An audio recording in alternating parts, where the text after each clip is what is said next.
Good morning. I am Day.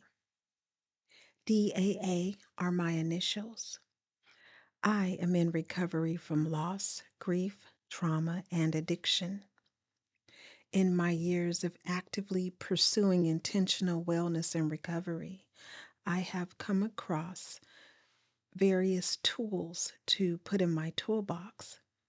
Some of these tools are daily affirmations, reflections, devotions, and recovery meditations. I have found that upon awakening, it is useful to affirm and devote myself to the me of my recovery, the one that ties all of the pieces together gently, lovingly, and sometimes even fiercely to face each day. Walk with me on the recovery journey of hope, renewal, resilience, and self reflection. And remember that you are not alone. Fair use. Daily Reflections. This is a book of reflections by AA members for AA members. April 17th. Love and fear as opposites. All these failings generate fear, a soul sickness in its own right. 12 Steps and 12 Traditions, page 49. Fear knocked at the door. Faith answered. No one was there. I don't know to whom this quote should be attributed, but it certainly indicates very clearly that fear is an illusion. I create the illusion myself. I experienced fear early in my life, and I mistakenly thought that the mere presence of it made me a coward. I didn't know that one of the definitions of courage is the willingness to do the right thing in spite of fear. Courage, then, is not necessarily the absence of fear. During the times I didn't have love in my life, I most assuredly had fear. To fear God is to be afraid of joy. And looking back, I realized that during the times I feared God most, there was no joy in my life. As I learned not to fear God, I also learned to experience joy. Courage to Change, One Day at a Time in Al Anon, April 17th. Many of us have had anxious moments at work and around our families when it came to making decisions affecting others as a group. We'd worry, will everyone be happy with the decision? Surely there was one perfect way to do things, and it was our responsibility to find it. Al Anon has helped me to develop a simple policy about group decisions. As suggested by Al Anon's first tradition, our common welfare should come first.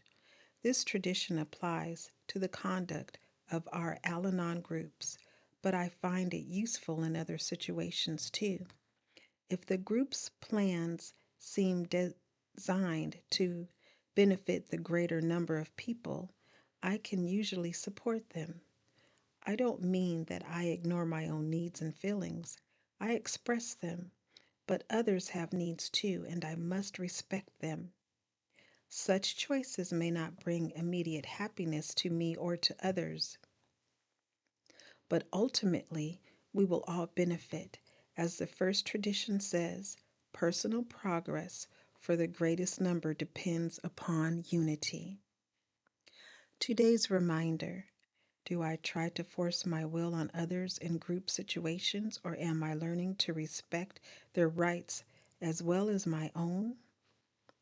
I can feel secure in my opinions if I keep the group's best interest at heart. There is a quote from the 12 Steps and Traditions, and it reads: Unity presents not only the necessary climate for the growth of Al Anon as a whole, but also the atmosphere in which each member within the group may acquire peace of mind. Just for today, Daily Meditations for Recovering Addicts, April 17th. Priority meetings. I initially felt that it would be impossible to attend more than one or two meetings a week. It just wouldn't fit in with my busy schedule. I later learned that my priorities were 180 degrees reversed. It was the everything else that would have to fit into my meeting schedule. Some of us attended meetings infrequently when we first came to Narcotics Anonymous, then wondered why we couldn't stay clean. What we soon learned was that if we wanted to stay clean, we had to make meeting attendance our priority. So we began again, following our sponsor's suggestion. We made a commitment to attend 90 meetings in 90 days. We identified ourselves as newcomers for our first 30 days so that others could get to know us. At our sponsor's direction, we stopped talking long enough to learn to listen. We soon began to look forward to meetings and we began to stay clean. Today, we attend meetings for a variety of reasons. Sometimes we go to meetings to share our experiences, strength, and hope with newer members. Sometimes we go to see our friends, and sometimes we go just because we need a hug. Occasionally, we leave a meeting and realize that we haven't really heard a word that's been said, but we still feel better. The atmosphere of love and joy that fills our meetings has kept us clean another day. No matter how hectic our schedule, we make meeting attendance our priority.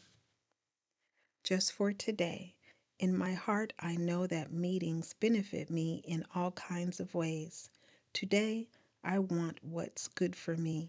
I will attend a meeting.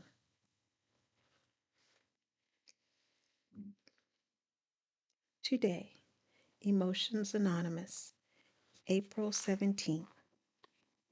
Reflection for today. Our thoughts are like the environment. They started out clean and beautiful. Over the years, we dump a lot of garbage into our minds. Some things decay over time, are biodegradable, while other things last forever and leave a garbage dump. The biodegradable refuse is excellent fertilizer. We learn from our mistakes. The plastic and metal must be disposed of. Resentments, hate, envy, greed, etc.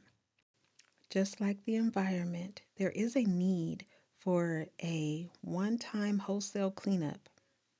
Once the situation is realized to be bad, occasionally a new pocket will also need substantial work as new ground is covered. Those areas which have been cleaned will need continued policing to make sure they are actually clean and that there is no new buildup. Meditation for today. Help me to be aware of the location of the garbage dumps in my life so I can pick and sort the fertilizer from the junk. Help me learn from the past and get rid of the things which are getting in the way of my recovery. Today I will remember not all garbage is useless, nor is all that we are keeping useful. Strengthening my recovery. Meditations for adult children of alcoholics, dysfunctional families. April 17th. Letting go. To ask an adult child to surrender control is like asking someone to leap from an airplane without a parachute. Without recovery, an adult child can live in terror of letting go of control. BRB, Big Red Book, page 39. A counselor once said, the reason adult children have such a tight death grip on everything is because we're afraid if we let go, things won't be okay. Fear holds us in bondage. We learned it so well growing up from those we loved most. As children, we were afraid to go home, afraid to leave home, afraid we did something wrong, afraid we weren't good enough, afraid somebody was going to get hit or kicked, or we feared for our lives, and the list goes on. In the past, when things happened in our lives, we felt guilt or shame. We learned how to hold our breath and expect the worst. Today, in our recovery program, we learn many new behaviors, including letting go with the help of our higher power, our support group, our sponsor, and the roadmap of the 12 steps. In ACA, we learn to love and accept each other just the way we are. When conflict arises, and we know it will, we as adult children have the opportunity to practice each and every day how to become actors, not reactors, until we feel safe and comfortable. The affirmation reads, "On this day I will remember the slogan, 'Let go and let God,' asking my higher power for the strength to relax and reflect on the things I am powerless over." Please share, subscribe, like, and most of all, be the you that you are created to be, one day at a time. DHB Recovery Network, daily affirmations, reflections, devotions, and meditations. Read by me, Day.